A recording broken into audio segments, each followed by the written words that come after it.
Thank you very much, Greg, for coming here to the Hack Secret Live House in East Denver. Very happy to have you here. Greg Osuri, you're the core contributor and founder of Akash. Yes.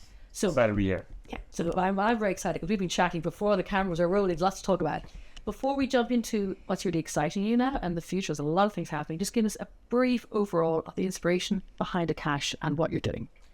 So I've been an open source developer all my life. In the last, I founded a company called Angel Hack, which is one of the most popular hackathon companies. We're responsible for bringing hackathons to the modern era. Like without Angel Hack, I don't think we had Web 2, but they had access to a lot of developers. We have about 200,000 developers in 50 cities. Mm-hmm. And a common problem tend to be the cloud. How do you really deploy to the cloud? How do you really scale?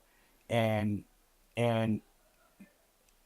a trend that cloud was getting increasingly closed, increasingly opaque, and that's in reverse to the technology getting more open. Mm-hmm. And that's a trend that was very disturbing for a lot of us, a lot of practitioners. It's a real bottleneck for developers. Yeah, eventually it turned out to be really bad, the GPU crunch, like the last couple of years, right? But we also anticipated that, look, cloud is so important, so pervasive in our lives, especially as a developer, you understand, because you put everything in cloud, right? We all pay a cloud tax, invisible cloud tax, then goes to Amazon, goes to Microsoft, one of these hyperscalers. You just don't know about it. Yeah. Half of every penny you spend goes to online, goes to one of these hyperscalers. Okay. And they're just extracted. And at this point, super extracted. We can sit on this large swaths of data centers with energy deals, and they have this like moat, which is very, very hard to break into. Mm-hmm.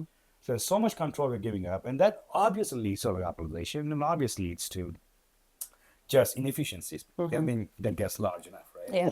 So and we were dreaming about an open source cloud, and we have an open cloud that people that use it own it. Mm-hmm. So that's been a big dream for a lot of us in the open source community, and I started working and looking into it more seriously in around 2013 timeframe. Mm-hmm. And we said, well, if we can build the open source cloud, but it can't run the cloud because, we don't have a technology set to run a decentralized cloud. Yeah. We took inspiration from, Airbnb. Not Airbnb, Bitcoin in general, right? Okay, Bitcoin, good, sorry, yeah. Bitcoin proved that you can run a programmatic network in a decentralized way. Mm-hmm. And Ethereum came around 2015. And we said, well, look, there is some hope here. We actually started up before that with the idea called a super cloud. Mm-hmm. Cornell really came up with the name super cloud and the concept of super cloud. The concept of super cloud says that you can decouple the control plane from the resource plane. In the sense, like the resources can be coming from anywhere, but the control can be like somewhere else. Okay. So you remove the control from the provider, you have more control. That was the idea. The fly is it was super centralized. Yeah. So Ethereum came in 2015 and said, well, you can actually do programmatically. You can actually write programs in a decentralized manner. Mm-hmm. So that opened up possibilities for us. And we actually deployed Ethereum in 2016. Ethereum Frontier was called. And that had scale challenges and whatnot. But the inspiration to create an open source cloud came from the fact that while the world is getting more open, the cloud companies are getting more closed. And the only way to reverse the trend is to have an open source cloud. And finally, we had a technology stack that could potentially enable, and it took a while for us to even get to this reality, and we launched in 2000. And to our thesis, it proved very well when GPU crisis happened. In 22, as demand for AI was gaining, the supply wasn't catching up. And GPU supply is extremely complicated supply chain. So cloud providers were literally like selecting the winners at that point. Yes. Right? So Anthropic and OpenAI of the world would get preferential treatment, whereas your company that raised $10 million couldn't even get to market. Mm-hmm. You needed hundreds of millions of dollars just to get to market because most of your cost is cloud. Yes. So our thesis proved out very clearly, and that's where Akash, this is a beautiful story in 2013, I believe, about a bunch of students from University of Texas or Cornell, I don't remember, trying to get GPUs, couldn't get GPUs, found an Akash, and they were like, this is so good, we're going to create a company to make Akash accessible to students. And that actually ended up being becoming a company got acquired by NVIDIA. Oh, wow. For their innovation. Yeah. NVIDIA was like, this is cool. Yes, yes. So now Akash is giving NVIDIA products through this acquisition. But this tells you a small story about how people are so priced out. Mm-hmm. And it's still it's gotten a little better with supply, but again, we saw GPU crunch. Like yesterday, ChatGPT ran out of GPUs. Oh, I didn't. I wasn't using Yeah. it. What happened? Just stopped. And I mean, he put out a public statement like this is how we like to run our companies, but unfortunately, we don't have any more GPUs, so we have to limit people to use AI. Apparently, they have more GPUs coming, but this just tells you 2025. This is like, it's like having a power cut in a major city. Yeah. It shouldn't happen. Oh yeah, AI. If you think AI is going to be more pervasive, it's getting really good with deep research and all that good stuff. That I use AI so much, I don't even know how I can have a life without AI. You have such a critical piece of technology where you still can't get GPUs. Yeah. So if ChatGPT is having trouble getting GPUs, how good is your dinky little startup that raised $50 million? Just give you a land, That's lay an of the idea. land, right? Like, So just wait, before we get into some of the other things, just security. I know that's a big issue in cloud. How do you do it with decentralized security? How do you manage that? so I mean, the technology, I mean, security is as secure as a provider provides it. Right? Yeah. Like so, there's no magic bullet. Every provider is different. Akash, there is something called decentralized auditing mechanism, Akash, where there are auditors that go and audit every aspect of the stack, be it security, be it infrastructure, be it ISPs, be it like backups, be it like compliance, be it law. There's so many aspects of a cloud provider you need to go verify that they say they do have what they say Yes. they have, and those are those are presented on chain for the user to go verify. So through a ZK proof, and now we have more much better features that are coming out in the next 3 months where we have confidential computing essentially. So this runs in something called a trusted execution environment where you do not need to trust the provider, but rather if you have a key that propagates all the way to processor level. So in this scenario, in your memory is encrypted. Of course, the trade-off is it's going to be a little slower because it's encrypted. There are lots of tools that can enhance your security. Security is not a challenge. We never had a challenge with security in 4 years of existence. Okay, they're managing it. That tells you the system is working really well. Okay. Yeah. So before we get on, I want to get the AI, but just give me an idea of your customers. Who are your customers and your partners? So our largest spenders right now on Akash is as AI companies, right? So it's very clear GPUs. Actually, in fact, our largest, I mean, it's hard to say because we know people that spend money at Akash Anonymous, right? The large spenders usually talk to us, Venice AI, I think, is one of the largest spenders. I mean, they're like, I would say like mid to high 5 figures per month. Yeah. There's another company called Astria, mid, I think high 5 figures. Astria as well. We have enormous amounts of like, 25,000 per month customers that spend. A lot of small ones, we call them, right? We have a lot of those. But we do have like big players, a couple of them, and they have a lot of small players, right? Okay. Almost all of them are AI. Like at this point, I would say our AI revenue or GPU revenue is probably like 90%. That's exciting. Of the entire revenue. And it's growing very fast. We grew about, year over year, last year, we grew about 500x in revenue. We are the fastest growing, I think, cloud now in terms of like revenue growth. Our utilization, which is a healthy metric that we measure success by, I mean, revenue is great, but utilization is like how much GPUs are there that are getting sold out. It's right now 70%. It's very, very healthy because when providers are looking at high utilization, that's more attractive for them to come with their supply and get a reasonable return back. Yes. Right? Yeah. And 70% is good enough because 30% is good for like tenants that want to rent. They want to make sure there's enough stuff on the shelves. So always have a good equilibrium, like behind demand and supply of the marketplace. So that's what we are like obsessed with, like high utilization, high growth, and we have a plan now to grow that by 10x. And the demand is not stopping for AI, and that's great for us, right? So I mean, you can see ChatGPT itself talk about like they're running out of chips. So all the markets are healthy, so we're really excited about our growth. But I think we have certain things now that are going to be step functions. So we have linear growth now, we're doing really well. But how about getting exponential growth? How do you get to the next 10x or 20x growth? There's some minds in the fire, and super excited. We don't want to get too much in details, but yeah, if you look at a roadmap, you have an idea. Okay, we might cover that at the very end, but I'm going to jump in now. AI. Your customers are all AI pretty much. Oh, yeah. And what are the challenges? And what do you predicted before the GPU issues. So with AI, what are the challenges and what are the opportunities? Yeah. So AI is scaling. Right now, there are two aspects of AI. There is training aspect, training big models, and there's inference aspect. Inference is using AI. Okay. So when you use ChatGPT, you're doing inference, essentially. the rate at which the energy needs are evolving for training state-of-the-art models is about doubling every 2 years right now. Okay. So if you look at Grok GPT-3 to Grok 3, GPT-3 was considered to be the first LLM that's successful. Every 2 years, we're doubling the energy needs right now. So Grok 3 is reportedly or believed to be trained on a 35 megawatt capacity. And this year we'll need about 70 megawatt capacity to train the next generation model. I'd be like Grok 4. So if you look at the Memphis data center, the Colossus XAI data center in Memphis, that's what training is about. It has about 150 megawatt capacity. It has about 200,000 H100 chips in the data center. It's drawing about 7 megawatts from the grid. Okay. Where do you think they get the rest from? I don't know. Where do you think Elon Musk gets his power from? Energy from? In renewables? Fossils. They're burning gas. It's a big issue. Look it up. Google it. It's a big issue. I'm saying renewables. I'm so off the mark. The renewables are not scalable, and there's a reason for that. And we'll get into it. Yeah. So there's a Right huge now, energy the issue. problem is so bad Yeah. in Memphis. They have a huge pollution problem. It's causing elevated issues of asthma, respiratory diseases. It's really bad. There's a lawsuit that's looming. I believe it's Southern Poverty Law Center that's going to sue XAI. There are all kinds of controversies about how do they gain an approval for 150 megawatt data center without having enough power to draw. That's the current state of AI training.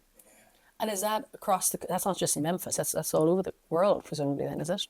No one is like developing state-of-the-art models, right? So, well, the state-of-the-art model right now is Grok 3. That's what it takes right now. Okay. Imagine what's going to take 2 years from now. So how will they cope? What's going to It's a happen? billion-dollar question, everybody. Not too many people are asking. So, if you look at the energy infrastructure in the US, right? So, our current installed capacity is about 1.9 terawatts. Right? That's what we produce. AI is taking about 2%. AI is taking about 0.2%. All the data centers take about 2% of energy grid. in the US. So there are different estimates as to how you look at it. So I'm just talking about training right now. Let's talk about inference. Oh my goodness. Okay. Yeah. So inference is supposedly much bigger than training. The difference is inference doesn't need concentrated power. You can have more distributed power. Yeah. But even if you take inference, okay, there are different models how you predict the demand. I mean, there are all kinds of super optimistic, super pessimistic models. So we did a lot of research we're publishing. We took a very mid-conservative approach. We said, look, we don't have to put the AI acceleration rails, but let's look at how fast, mobile grew, how fast internet grew, the first 15 years of their growth period. You can reasonably say they grew about 15% year over year, the user base. And we take AI today, we have over 1 billion users, right, across all the platforms, including Apple, including ChatGPT, including Googles of the world, Groks of the world. We have about 1 billion users today that are doing about 5 operations per day, 5 jobs, Okay. right, on average. Okay. It's in the inference. It's on the inference. And if you take a reasonable growth, about 5% a year, to 2040, that'll come to about 150 inference calls per day, per person. Yeah. It's not much. 150, if you run deep research is agentic. This alone is doing 20 calls. Yes. Or 30 calls. Yes. So it's not 150 is not much per day by 2040, considering the world by 2040 is going to be hyper AI, phase, everything runs on AI, government services are going to run AI. If you do the energy consumption, each prompt, each call takes about 2.9 watt hours. So if you burn a bulb for about an hour, you can make about 20 calls. That's the energy, equal. Yeah. Like 60 watt bulb. That's equal. Then you put it on the map. So 2025, we're going to need about half a gigawatt capacity to serve AI, which is not, most of it is training, less inference. People are not doing that much inference, but inference is growing, and models are getting bigger and bigger, right? And every year it's growing at 37%, the energy needs for AI that includes inference and training. Where's that going to be met? Let's get to that. let's get to the energy problem. Energy, it is. So in a couple of years, you're going to need nuclear reactors. And there's no way in hell you can power through coal, through onshore windmills, offshore windmills. You have hydro, you have geothermal, you have all different sources. They're not going to cut it. So by any estimate, by a pessimistic estimate, it says we need about 8% of global energy will be spent on AI. Optimistic estimates, which is like, oh, AI is going to get more efficient, is about 2%. It doesn't matter what estimate you take, it's still enormous energy draw from the grid. Yeah. That's the reason why power company stocks are going up. If people are looking at this thing, the power companies outperform NVIDIA. Because it doesn't matter how many chips you have. You need the power. You need the energy. Right? So look at energy infrastructure, right? So I look at, okay, how much power is coming online in the US over the next 15, 20 years. So in order to understand that, we got to look at interconnect requests. So every time there's a power station in the US, I believe most of the world, at least in the Western world, you have to submit a request to the Department of Energy to connect to the grid. Call that interconnect request. Yeah. So in the US, we're going to the plan is to increase our capacity from 3 terawatts, so from 2 terawatts currently to about 6 terawatts. Very optimistic. Well, where is it coming from? Well, most of it is renewables. Most of it is solar and wind. And so that increase our approval rate from connection requests to, I believe, 5 years now. But isn't that the problem too, as well, getting on the grid? The grid is stuff because it's not made from multiple inputs. Grid, that's another big problem. You can't upgrade the grid. You can produce all the energy you want, but you cannot translate. Because the grid is not capable of transmission. It's not meant for it. And nobody wants a power line in their backyard. You have the NIMBY problem. Yeah. Because that reduces your real estate. So we have China can just be like, whatever, put it. But in the West, you have significant challenges for upgrading a transmission infrastructure. For approvals, we have quite a lot of regulatory burdens in the U.S. Europe is even worse. I mean, in fact, to get an approval in Europe right now for a new renewable source, about 10 years, 8 to 10 years. They're trying to cut it to 2 years, the regulators, but it's really bad. Yeah, it is. I know. Yes. Australia is banned to build nuclear reactors, right? Nuclear. We'll get to nuclear in a second, but it's really, really hard to get energy about 10 megawatts. About 10 megawatts. It's nearly impossible about 50. And to get to 100 megawatts, it's very, very hard. In 100 megawatts, you can put 100,000 H100s. It's not much. Yes. You know what I mean? Yeah. So now, as a Google, the best source for energy in the US or in the world is usually wind. Wind is cheapest. But wind is very location specific. That's why they Google data center and bursty, and then you have the continuous problems as well. Wind is much better than solar for continuous power because solar gives you like 6 hours of solid time on average in Texas. And it's very challenging storage and all that. It's very, very expensive. I mean, energy storage is another huge problem, right? Battery costs are super expensive. Yeah. We need a World War II to probably consolidate the battery costs, right? So we don't have a solution to go from 50 megawatts to 750 megawatts. So 750 megawatts, you have nuclear. And of course, is that popular in the US? I know. I know in France it's popular, and in other parts. Stepping back, it lost popularity, but people realized like that was a stupid thing to do. Yeah. And of course, it's more the output from nuclear is the problem, isn't it? Not the actual nuclear plants, so they've become more modernized. Am I? Yeah, Gen 3s are really good. So I mean, the Fukushima, the Chernobyl was Gen 1. Yeah. So we got Gen 2, which is very safe, by the way. We don't have those accidents in the US anymore. Gen 3s are way more safer. I think we got one Gen 3 in Georgia recently that took about 14 years to build, by the way. Wow. So about 7-year regulatory approval. It's not easy. We have about 44 gigawatts of capacity that's going to come online from nuclear in the US in the next 20 years. We don't know the situation, and a lot of these are already booked, right? It's not much if you think about it, because the AI demand is significantly higher than what we're getting.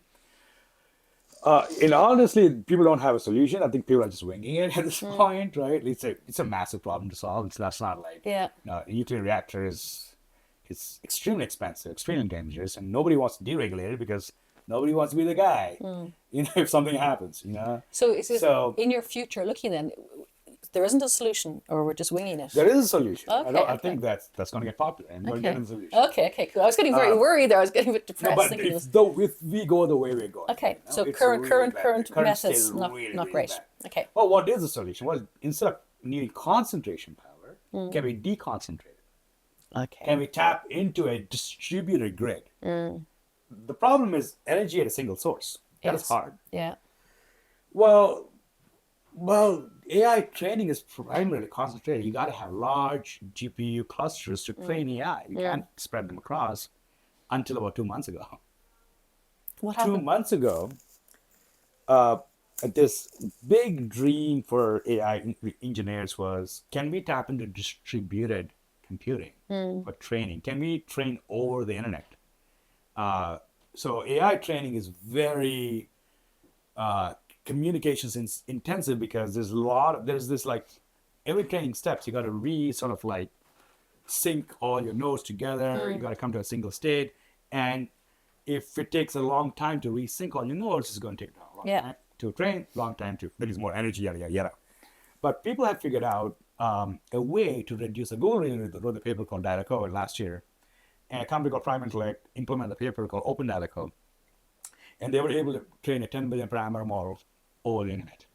Wow. It's amazing. And another company called News Research, Yeah. by the way, is going to do a 15 billion parameter model soon. I don't know if I'm allowed to say that, because they're going to come out with that. Don't use the Akash, that's how I know this stuff, right? Yeah. So there are 5 other companies that are doing decentralized training, distributed training, early stages. Now, if we can spread training, that means we can have a lot of sub 50 kilowatt data centers, that I call it. Okay. Call them home edge servers. So these data centers are very powerful with HGX clusters. HGX is the NVIDIA's latest and the greatest chips. So HGX H200 clusters, we call them. Very, very fast. Each cluster can host a whole DeepSeek R3, which is a big model, by the way. And for about the unit costs about $2 million. It's not cheap. It's not a home PC, quite, but it has enough power to be able to be part of a larger training run. And how does Akash fit into that then? How We'll get there. I get there. Okay. I'm jumping the And gun. the reason why we want distributed energy, I call harvesters, really, is because we have the most abundant supply of energy in the world, the sun. But you were saying only 6 hours a day in Texas. Yeah, we have a solution to that too. Okay. The sun is the most abundant energy, right? Source. And if we have enough real estate in our homes, so to power something like a 35 kilowatt data center, we need about 4,000 square foot of roof space, or any space, so in a community, or in a home, like a ranch house in US and Texas has 4,000 square foot of roof space that can produce up to 80 kilowatts in a the capacity.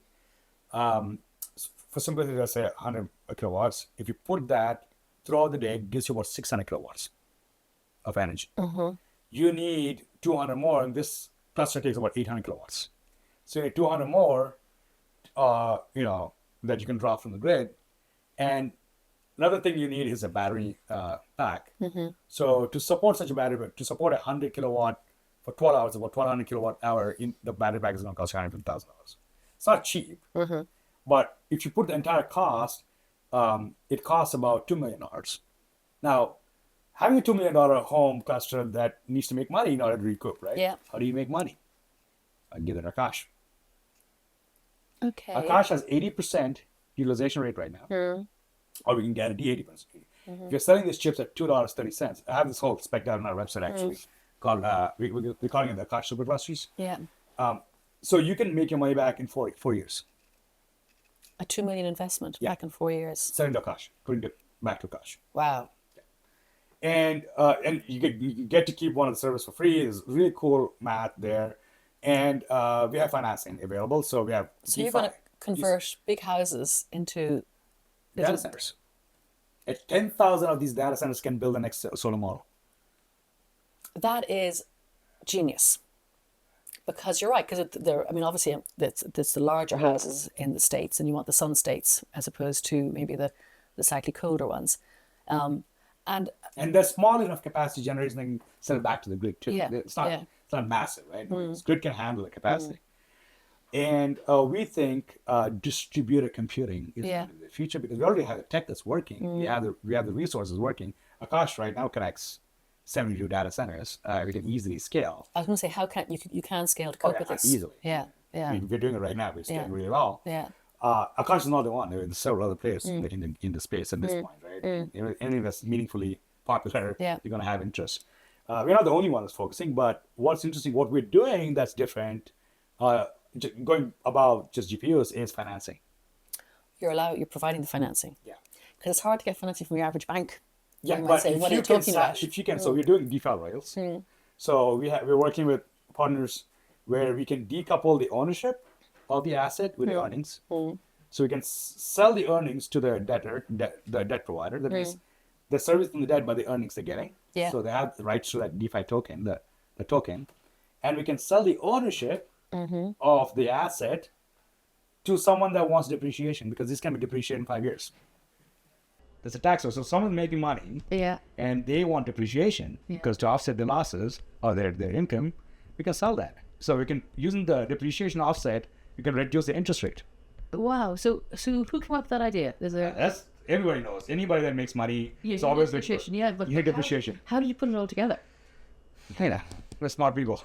Obviously, so you have depreciation, DeFi, homes. That's why crypto has incredible primitives. I don't think people are looking at the DePIN primitive and DeFi primitive. When you bring them together, you can create amazing financial assets. Yeah. De-risk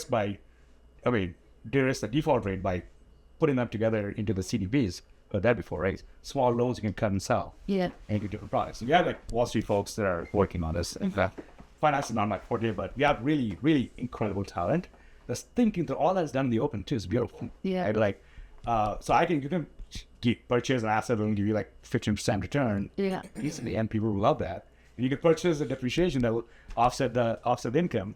Both sides of the scale. Both sides of the scale. How will Akash then? You said there's people looking at us and doing this because it's making sense, and as you've explained, it does make sense. How will you stay ahead of the posse? We already have the spec. We're working. We always had the party, right? Like so. Finance built in as well. Other people might. The finance. All they need to do is sign a paper, take on risk, a liability. Yeah. And you don't need to give out $2 million. Everything will be handled for you. That's the dream. It's hard to do that. Everything will be handled for you in your. Some realtors then too. Yeah. We're also partnering with a big bank. I don't want to name who it is because obviously that will cause other problems. But we have traditional finance as well. It's not just decentralized finance. And the banks love the collateral because they loved it. They all know how AI is like, they all know energy problems and thing. It's a beautiful collateral. It's you can foreclose it, you can sell it easily in this liquid market, right? It's not like a real estate. It's not a home that you can't sell. Yeah. A very liquid market. It's beautiful collateral. It's great risk profile. People are jumping. I remember last year, people wanted to give us like so much money to, if we have a way to get hardware and if we have a place to put them, creditors were jumping. Private credit markets were booming for AI. Like this whole Corey's deal, $1 billion, $3 billion like debt financing based on GPUs. That's I really like this. Yeah. This is very practical. It's very doable. I want to go back and look at your figures and figure it all out. And it's also addressing the real needs because we don't want to go back to fossil fuels. And yeah, exactly. Nobody wants to go back. As the nuclear option. Only solution right now is coal. Coal is abundant, actually. Yeah. That's possible. Last thing I want is you're burning coal to do AI. Yeah. Something that happened. No, I'm not like a left or right wing or whatever, right? Yeah, I care you're about clean practical. air. You're practical. I want clean air. Yeah. Clean air, bad air. Nobody wants bad air. No. Doesn't matter what your political Yeah. affiliation is. Yeah. Nobody wants pollution. No. People want clean water and clean air. Right. So we have a great opportunity to tap into the most abundant energy source in the world and to progress our humanity. Yes. And also we start dreaming. I want to make, in my lifetime, I want to see humanity reach Kardashev scale, on the Kardashev scale, type 1 civilization. So Kardashev is this Soviet astrophysicist in the 60s. He came up with this civilization levels in terms of evolution. type 1 civilization is a civilization that harnessed all the energy of its home planet. There's a lot of energy that comes to our planet. We just don't harness that, because we don't have incentives to do so. And the economics don't play out really well if you don't want to do solar, right? But with this, it does. There's a proper use. Again, like solar, I know a lot of the time, Yeah. it gets dissipated, batteries are expensive, And they can't go back into the grid. But here, that's very, very clever because there is a need for it. There's a and need you're for using distributed compute. And they paid top dollar because there's no other solution at this point, right? Now the market figure out the pricing mechanism. Oh, I should move to Texas and Texas is great. buy a large house. But with my lots new of house I'm roofs. building, I have a large 100 kilowatt capacity now. Wow. I only have eight panels on my roof in Ireland. That's not going to cut it. That is very interesting. I love what you're doing, Greg, because you're anticipating the problem. which is, it's not very depressive stuff, but it is, as in, where to get all this energy from. And you're tying it all up together.